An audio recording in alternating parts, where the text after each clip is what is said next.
It's the most key thing, yeah.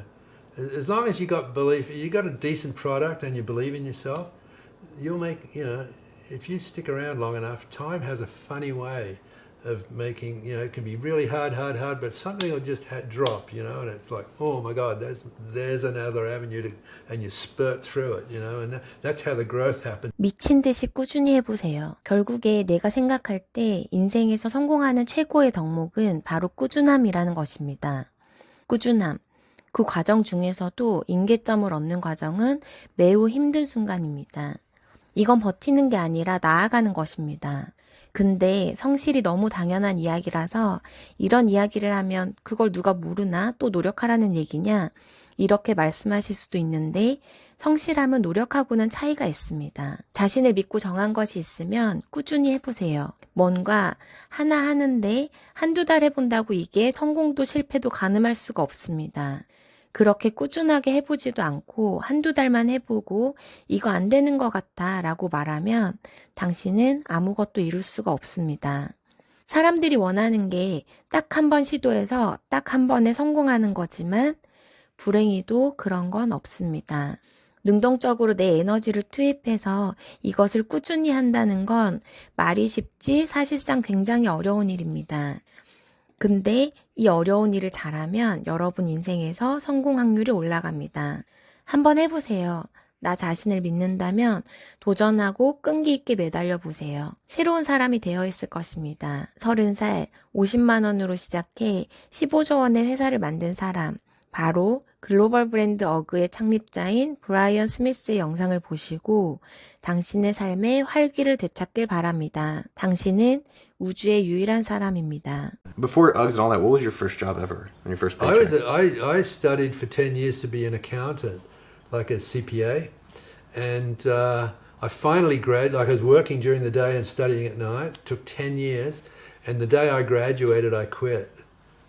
I just bought my very first Pink Floyd album. It was Dark Side of the Moon, right? And the words of the second song was that, I think it was tired of lying in the sunshine, staying home to watch the rain. You are young and life is long and there is time to kill today. And I just heard those words and I went, he's talking about me, because I just quit and I had no idea what I was going to do, right? And then one day you find 10 years have got behind you, no one told you when to run, you missed the starting gun, and I got covered in goosebumps, and I went, oh, and I was looking at all my friends tracking off to partnerships in the accounting, and all my other friends who started businesses straight out of high school, and they were all doing well, and I felt like I'd been running on the spot for 10 years. And I was thinking, all the big trends are coming out of California. So that's why I came to California to find the next big trend in the US, like Levi jeans and waterbeds and skateboards and surf brands and all that.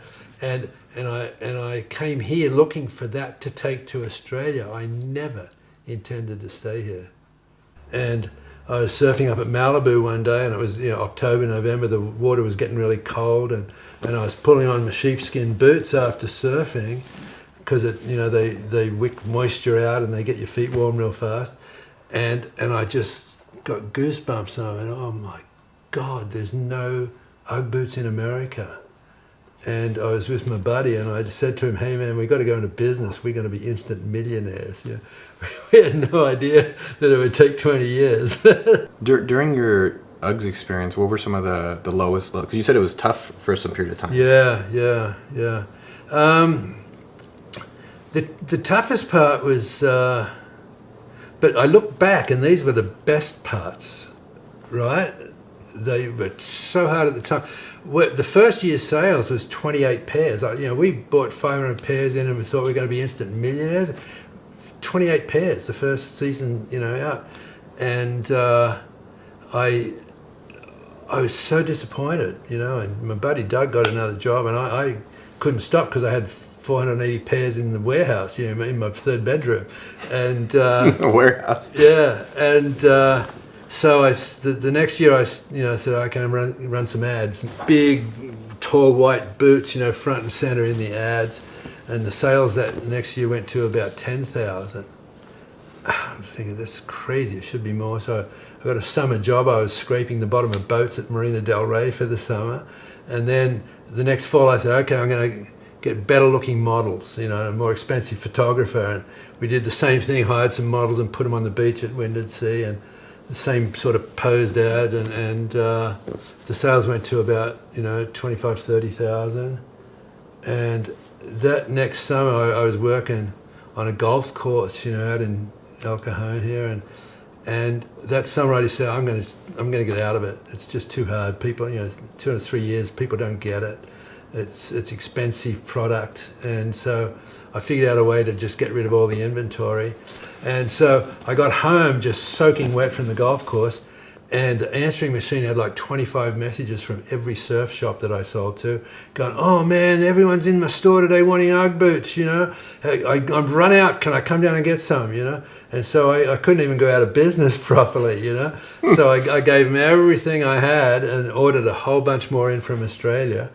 And before I advertised this next year, I was having a beer with one of my surf shop retailers in Ocean Beach, and I was explaining, I don't know what I'm doing wrong with the advertising. He says, oh, shut up. And he calls out the back to all these little 12, 13-year-old grommets, and he says, what do you guys think of Ugg boots? And every one of them just went, oh, those Uggs, man, they're so fake. Have you seen those ads? Those models, they can't surf. And like instantly I realized every image I'd put out was so fake and so posed that I was actually damaging the brand by advertising that way, right? Not knowing it. I called up a buddy of mine, Pete Townend, who was a former world surf champion, and he was running a Scholastic Surf Association in Orange County. Okay. And I said, hey Pete, you got any young kids who are going to turn pro soon? Because I can't pay them. I'm paying them in Ugg boots, right? And I ran ads with those photographs of just these guys walking from the beach, fully clothed. The Ugg boots you couldn't even see the Ugg boots in the ads. They were that small, you know. The first ads were like all Ugg boot. These ads, you couldn't even see the Ugg boots. But it captured something, and the sales that year, you know, went to 220,000, just because I'd finally figured out what marketing and advertising is about, where, you know, you never advertise the product like I had been the first couple of years.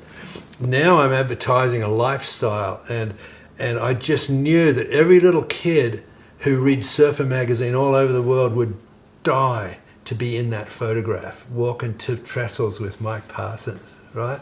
And that's where I realized what branding is, because the brand is not your trademark registration, and a brand is not your logo. You know, and a brand is not your product, but a brand is what people think of you. For someone wanting to start a company, you said perseverance is one of the key things, or what do you think? I'd say it's the most key thing, yeah. As long as you got belief, you got a decent product and you believe in yourself, you'll make, you know, if you stick around long enough, time has a funny way of making, you know, it can be really hard, but something will just drop, you know, and it's like, oh my God, there's another avenue and you spurt through it, you know, and that's how the growth happens. You don't start here and go straight to there. It's hit a wall, give up or overcome it, you know. Next one, next problem. Oh, I got another choice, you know, give up or work around it.